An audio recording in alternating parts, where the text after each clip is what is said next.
Hey guys, Philos here.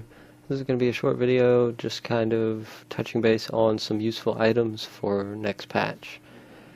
I've kind of glanced over some of this in some other videos, but I wanted to just kind of make one video focused on the items that are going to be, top tier for next patch. So most of you guys are already familiar with the changes. I have videos on that. I can link on the screen. You should see if you're not familiar with the changes. You can check those videos out. But yeah, anyways, I'm just going to focus on the new items. So Taskers are out, and Marauder gloves are going to be back, and probably going to want resource reduction on the gloves. So resources are more important. Resource reduction is going to be one of the strongest modifiers after your crit modifiers and elemental damage modifiers. Resource reduction is going to be the next best thing. So that's what you want your gloves to look like. And the Pride's Fall, this is going to be a key item for any build that's not fire. So this is from Act 3 bounty bags, and it reduces the resources of all your abilities by 30% after not taking damage. And this is really easy to utilize for the Demon Hunter. You just stay at range, avoid getting hit, and make sure that that's up whenever you're dumping your hatred. So this is probably going to be best in slot as well. Instead of subbing for Taskers through the Ring of the Royal Grandeur, you're going to use the Pride's Fall there. And for fire builds, obviously the Cinder Coat is going to be choice. Got the resource reduction again, key to the meta for the Demon Hunter next patch. You gotta have resource reduction to be able to maintain your hatred spending. So Cinder Coat is going to be good like for T6 speed farm, and maybe in groups you might want to run the Cinder Coat.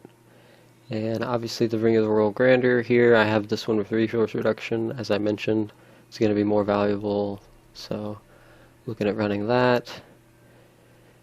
Bracers, Reaper Wraps, these are going to be really easy to get. You can craft these. The plan is from Malthael. You can get it off of Bounty and Adventure mode even on normal, so you don't have to do the campaign or anything. You just put the game on normal, Bounty and Adventure, go kill Malthael.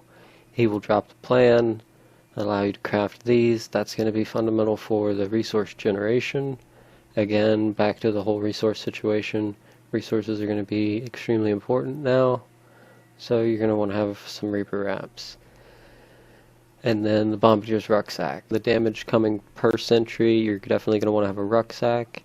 And rather than having sentry damage on your quiver, you would prefer the modifier that you're actually going to be using. So in this case it would be Cluster Arrow or Multi-Shot. And the Hatred regen on the quiver is going to be much stronger than it's ever been, just because the way that all the itemization lines up and all the stats that you can get everywhere. You can't really get Hatred regen anywhere, so it's nice to scoop that up on the quiver if you can. But these are the key items. The big one is the Pride's Fall. Again, Act 3 bounty bags, Reaper Wraps from Malthael crafted, and then the weapon, you have either Crider Shot, Atreyu, or any two-handed ancient weapon. So one of these two weapons is going to be really good to start out with until you work into an ancient. And so, I mean, obviously for next patch we're still running with the Marauder, 6-piece Marauder. So the bonuses are going to be a little different, but you're still going to want to have the same 6-piece Marauder. And then, as I mentioned, sub out the Taskers for Pride's Fall. SOJ is going to be best in slot still. Witching Hour, most of the stuff is going to be the same. The differences are going to be the ones that I mentioned. Everything else is pretty standard. The only other modifier that's useful next after resource reduction is cooldown reduction. So like on your shoulders, you're going to want to have both cooldown reduction and resource reduction. And I'm not exactly sure the right balance of each, how much resource reduction versus cooldown reduction is going to be optimal just yet, but I will in the future after I have some more experience with the different balances. I will make a video on, you know, the ideal itemization and stat priority for the whole setup. So you guys look forward to that. So that's it. I hope this helps you guys a little bit. Thank you for watching. See you next time.